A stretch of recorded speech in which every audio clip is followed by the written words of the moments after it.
नमस्कार साथियों। तो हम लोग डिस्कस कर रहे थे बीपीएससी के पॉलिटी का पीवाईक्यू, जिसमें हम लोगों ने पिछले वीडियो में 3 से 4 चैप्टर को देख लिया था और यह सीरीज लगभग 6 से 7 वीडियो में आएगी। तो चलिए आज हम लोग डिस्कस करते हैं अनुसूची के बारे में। नेक्स्ट टॉपिक हम लोगों का अनुसूची है। संघीय अनुसूची में 97 विषय थे, वर्तमान में 98 विषय हो गई है। राज्य सूची में 47 प्रविष्टियां 47 विषय थे। सॉरी, राज्य सूची में जो है ये गलत है। सॉरी, राज्य सूची में जो है वो 66 विषय थे, अब 59 हो गए हैं। संवर्ती सूची में जो था वो 47 विषय, अभी 52 हो गए हैं। सॉरी, ये हैंग कर रहा है टैब, तो थोड़ा ध्यान में रखिएगा, ठीक है। तो इस तरह से आंसर हो जाएगा ए सी बी, ठीक है। नेक्स्ट क्वेश्चन हम लोग चलते हैं। भूमि सुधार के विषय, भूमि सुधार किस विषय के अंतर्गत है? तो भूमि सुधार जो है वो राज्य सूची के विषय के अंतर्गत है, ठीक है। आगे हम लोग चलते हैं। भारतीय संविधान की किस सूची में शपथ या शपथ पत्र के प्रारूप दिए हुए हैं? तो ये तीसरी अनुसूची में है। देखिए, अनुसूची को ध्यान में रख लीजिएगा। सेकंड अनुसूची में जो है वो वेतन है। पहले वेतन लेगा, फिर थर्ड में शपथ लेगा, फोर्थ में जो है वो राज्यसभा की संरचना के बारे में है, ठीक है। अनुसूची से बीपीएससी हर बार एक क्वेश्चन पूछता है। आगे हम लोग देख भी लेंगे, ठीक। निम्नलिखित में से कौन सा विषय समवर्ती सूची में है? देखिए, कृषि राज्य सूची का विषय है, पुलिस राज्य सूची का, जैसे आप लोग बिहार पुलिस में भर्ती होते हैं, यूपी पुलिस का राज्य सूची का विषय है। रक्षा जो है ये संघ सूची का विषय है। शिक्षा जो है ये दोनों सूची यानी राज्य और केंद्र दोनों सूची की विषय है, यानी समवर्ती सूची में आता है, ठीक है। निम्नलिखित में से क्या संविधान की 11वीं अनुसूची में आता शामिल नहीं है?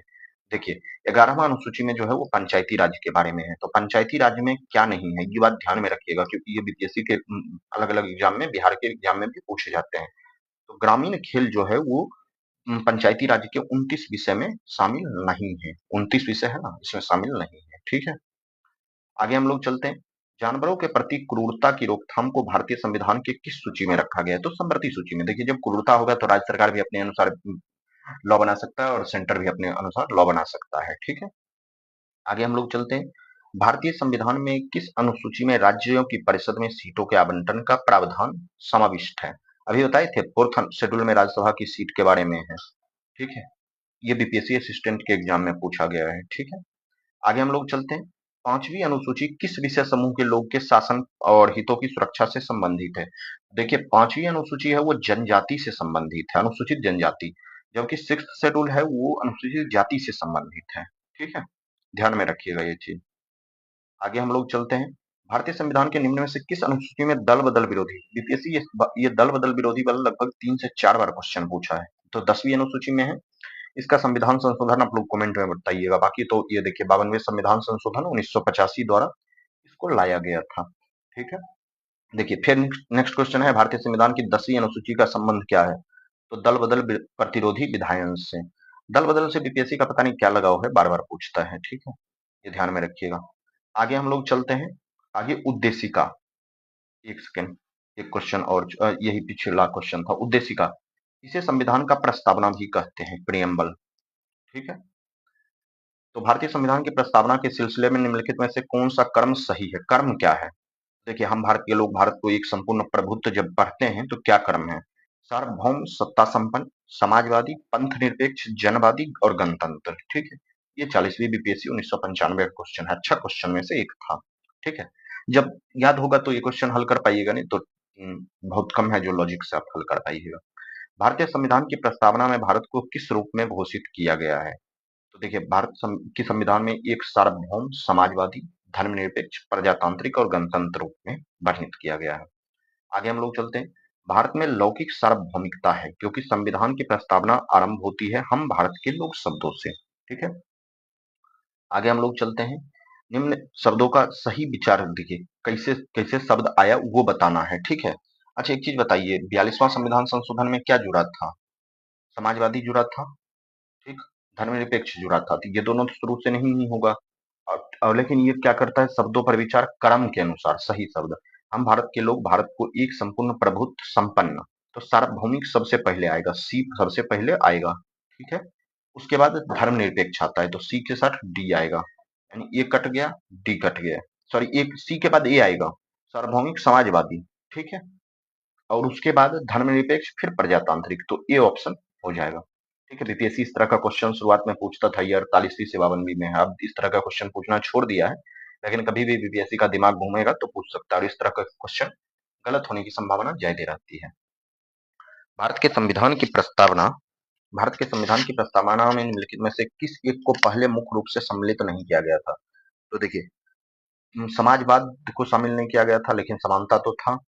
समाजवाद और धर्मनिरपेक्षता, इसे 42वां संविधान संशोधन में जोड़ा गया था, और अखंडता भी। ठीक है, ये ध्यान में रखिएगा।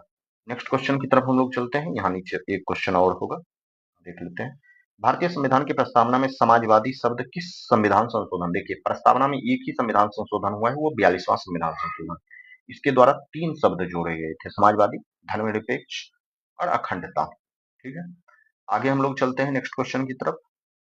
भारतीय संविधान की प्रस्तावना में समाजवादी एवं धर्मनिरपेक्ष शब्द 42वां क्वेश्चन कैसे रिपीट होता है, देख रहे हैं। सीडीपीओ क्वेश्चन पूछा गया था, वो बीपीएससी में पूछा। ये देखिए, ये सीडीपीओ में था, फिर 70वीं बीपीएससी में पूछा। 42वें संविधान संशोधन द्वारा कौन से शब्द प्रस्तावना में जोड़े गए थे?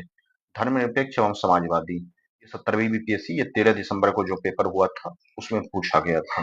ठीक है, निम्नलिखित में से कौन सा भारतवर्ष को एक धर्मनिरपेक्ष राज्य के रूप में वर्णित करता है? तो इस संविधान की प्रस्तावना जो है उसे वर्णित करता है धर्मनिरपेक्ष के रूप में। निम्नलिखित में से किसे भारतीय संविधान की आत्मा कहा जाता है? तो देखिए, भारतीय संविधान की आत्मा जो है संविधान की प्रस्तावना को, लेकिन अगर दोनों उपयुक्त में से एक से अधिक इसमें रहता तो हो जाता, क्योंकि मौलिक अधिकार में आर्टिकल 32 को संविधान की आत्मा जो है वो डॉक्टर भीमराव अम्बेडकर जी ने भी बोला है। ठीक है, आगे हम लोग चलते हैं। शासन प्रणाली, नेक्स्ट टॉपिक जो है वो शासन प्रणाली। भारतीय संविधान की प्रकृति क्या है? तो भारत की संविधान की प्रकृति जो है, प्रकृति में संघीय किंतु भावना में एकात्मक। ठीक है, आगे हम लोग चलते हैं। भारतीय राजनीतिक व्यवस्था में कौन सर्वोच्च है? देखिए, सबसे सर्वोच्च जो है वो संविधान है। संविधान से ऊपर भारत में कोई भी सर्वोच्च नहीं है, ये ध्यान में रखिएगा। ठीक है, सरकार की संसदीय व्यवस्था के विषय में निम्नलिखित में से कौन सा वक्तव्य सही है? विधायिका न्यायपालिका के प्रति जिम्मेवार है? बिल्कुल नहीं। विधायिका कार्यपालिका के प्रति जवाबदेह है? बिल्कुल नहीं। विधायिका एवं कार्यपालिका दोनों स्वतंत्र हैं? बिल्कुल बिल्कुल ही नहीं। राष्ट्रपति न्यायपालिका के प्रति जवाबदेह है? बिल्कुल नहीं। उपयुक्त में से कोई नहीं इसका आंसर हो जाएगा। ठीक है, कार्यपालिका जो है वो विधायिका के प्रति उत्तरदायी है। ठीक है, ये ध्यान में रखिएगा।